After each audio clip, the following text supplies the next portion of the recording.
No ifs, no buts. This story is truly nuts. £15 billion is what we'll be spending to house asylum seekers. It will rise to more than £4 million a day over the 10 contracts that have been given over to various companies. This is triple Home Office expectations. The average yearly cost expected to be higher than the amount ministers hope to save from cutting the winter fuel payment, as the Daily Express points out. Let's let that hang in the air for a moment.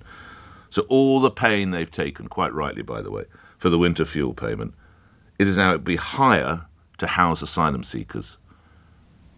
Now, I did ask the Home Secretary about the use of asylum hotels in November of last year, and she told me back then that they would end their use, but, of course, pinned the blame on the previous Conservative administration.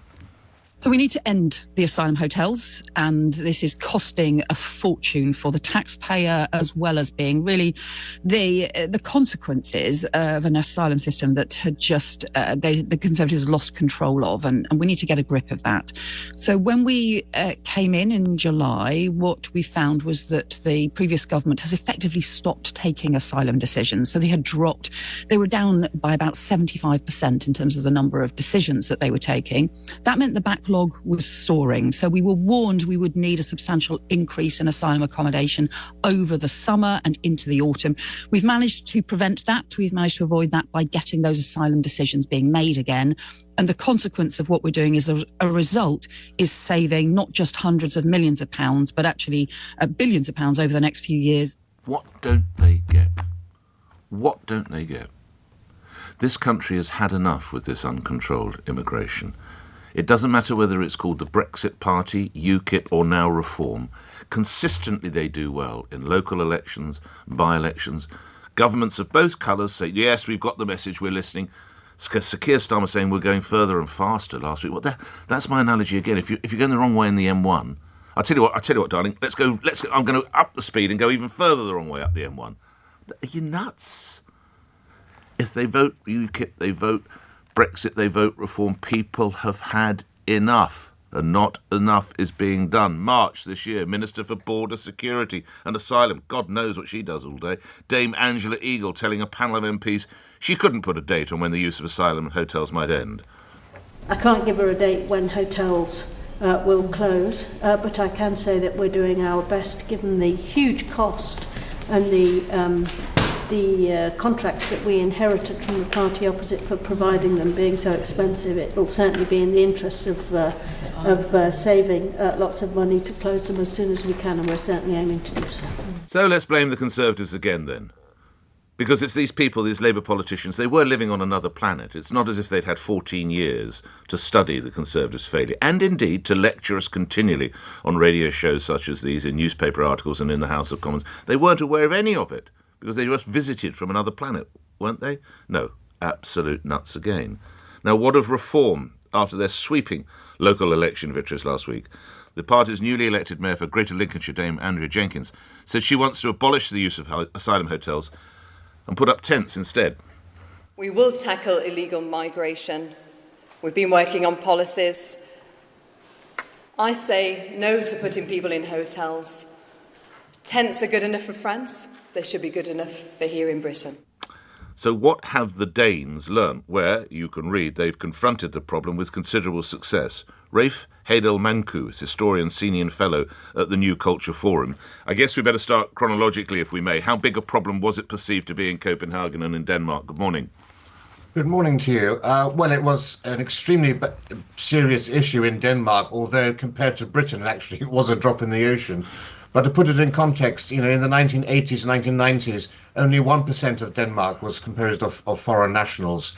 Thanks to illegal immigration, that had risen to 9% by 2015 or so. And the scale of the change was so dramatic, and the impact that was having on local communities, on public services, and just generally the community cohesion began to fray in what had been a very, very cohesive society. So Denmark embarked.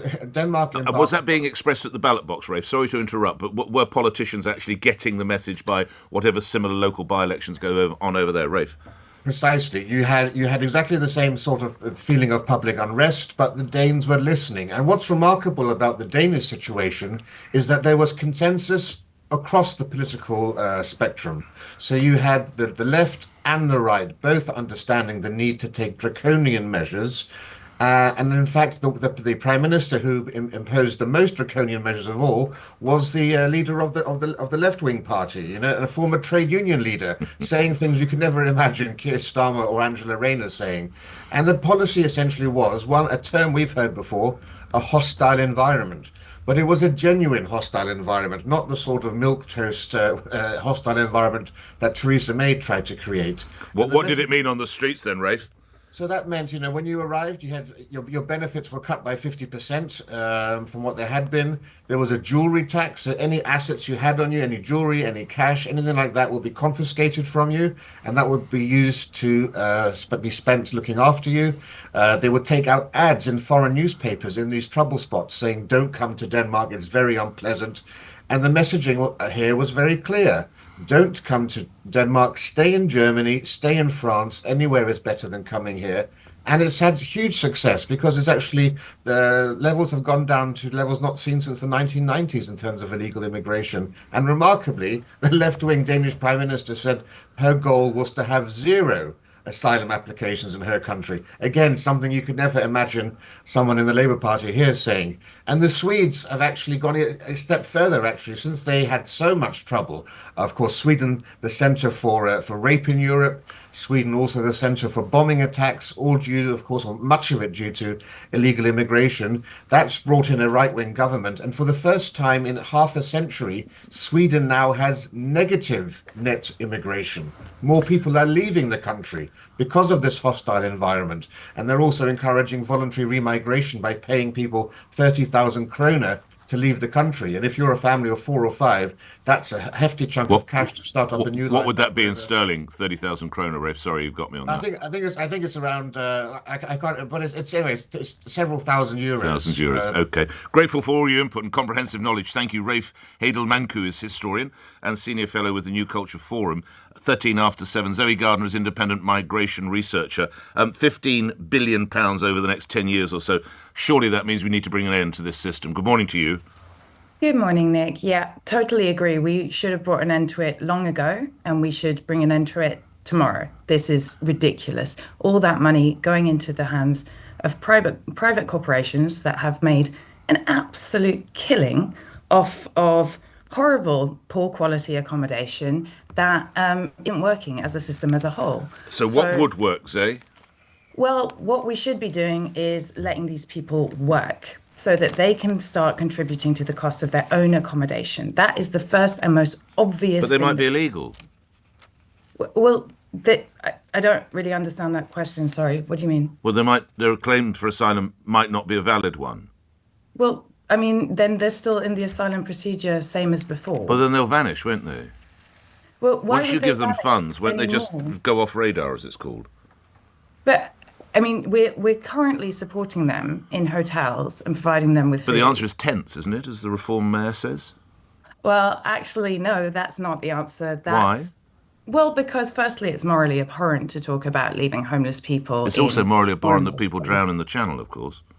Well, yes, agreed. So we need to make, should be don't we need to regulating make ways for them it to plain enter the that this country, if you get here, we have a sort of hostile environment, as has worked in some Scandinavian countries, Zoe?